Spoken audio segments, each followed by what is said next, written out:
So, you are new to Premiere, and that means you're probably new to my channel. Welcome! And because of that, I'm showing you guys 20 beginner's tricks that you simply can't ignore.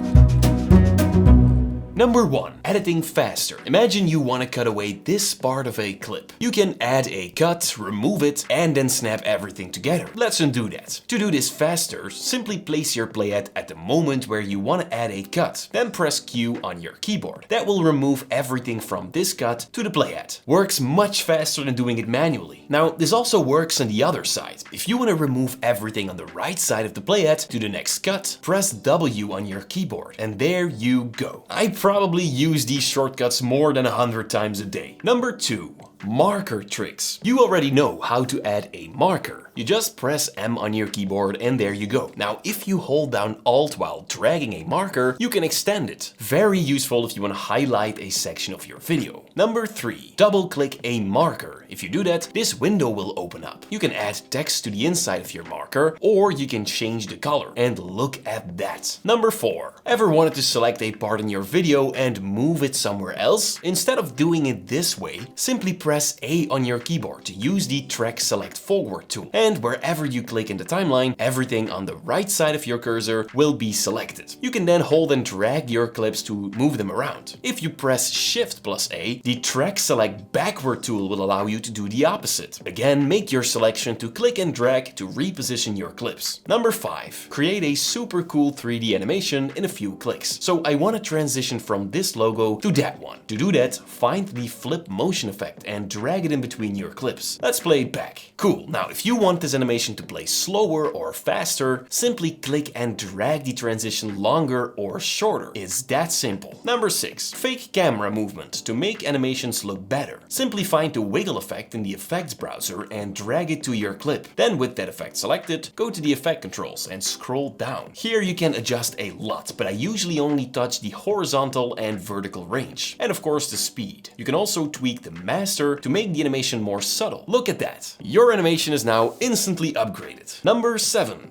Make beautiful God rays with the volumetric raise effect. Simply drag it to your video and then of course go to the effect controls and adjust the effect to your liking. It is that simple. Number 8. Use blending modes to remove dark areas in your video. For example, the lens flare. If I want to layer this on top of my video, I want to make it transparent. To do that, make sure it's selected. Go to the opacity property and under blend mode, choose screen or add. These will both work. There you go. Number 9. If you have slow playback, right-click your video in the project panel and choose proxy. And then create proxies. I usually set the frame size to half. And then for the preset, choose ProRes. That's a codec easy to read for Premiere. Then click on OK and wait until Media Encoder is done. There you go. You can always use this button to toggle the proxies on or off. But don't worry, when you're exporting your video, Premiere will not use the proxies, but it will use the original one. Number 10. Using Storyblocks for unlimited stock media without leaving Premiere. This is a plugin that allows you to search for any stock video you can imagine. Once you have it, click the download button and boom, it will appear in your project panel. Now, the footage on Storyblocks is made by real artists. No AI generated clips like on most stock libraries nowadays. Storyblocks works with real filmmakers and artists from around the world. You'll get high quality human made stock library footage, music, templates, sound effects, and workflow enhancing tools in one place so that you can focus on storytelling instead of searching across multiple platforms. Everything you download is royalty-free, pre-licensed, ready for personal, commercial, and for monetized projects. I've used Storyblocks to grow all my channels from scratch. Storyblocks saves members an average of 3.5 hours a week. Not just because of the assets, but also Premiere Pros and After Effects templates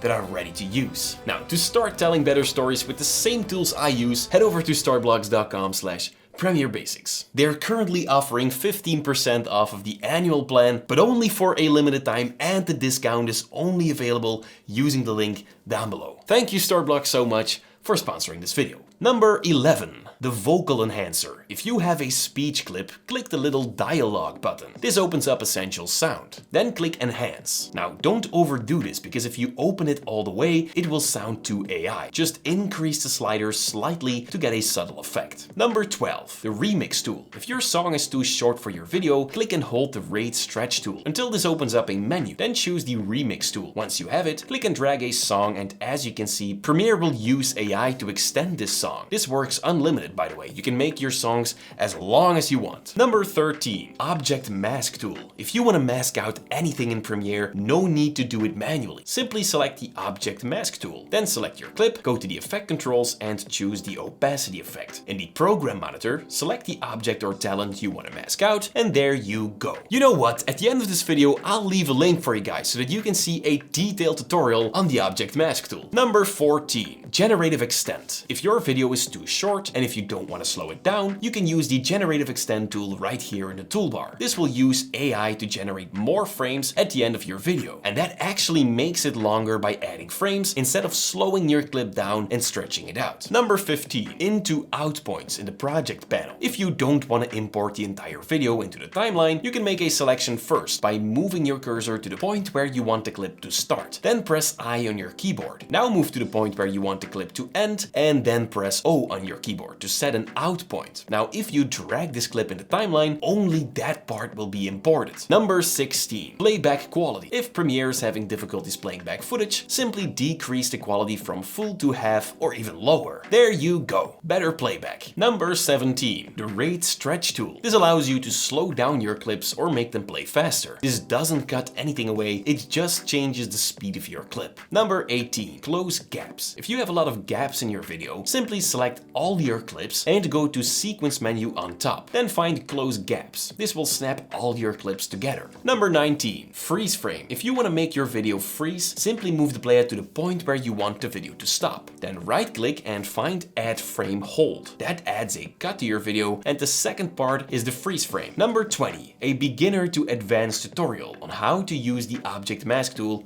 just like I promised, right here in the video on your left. Thank you guys so much for watching.